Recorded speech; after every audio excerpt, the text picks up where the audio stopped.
Yine maşın koyup yetişen akıbeti. Biremin ilişkinde, biremin köçesinde. Ne telefon nömer koygan?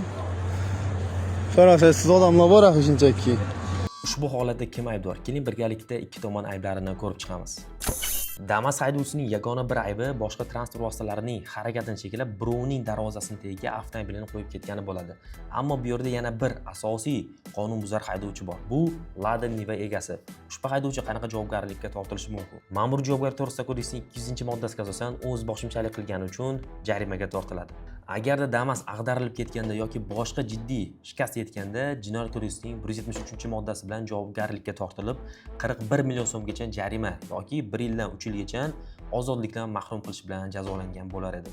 Eng yaxshisi Rod24 avtosignal bo'limi orqali Damas haydovchisi bilan to'g'ridan-to'g'ri qo'ng'iroq qilib bog'lanish imkoniyati bor edi. Agarda sizlarda ham shu kabi holat yuzaga keladigan bo'lsa, avtomobil egasi bilan Rod24 orqali bog'lanishga urinib ko'ring. Lekin aslo o'z boshimchalik bilan birovning mulkiga zarar yetkazmang.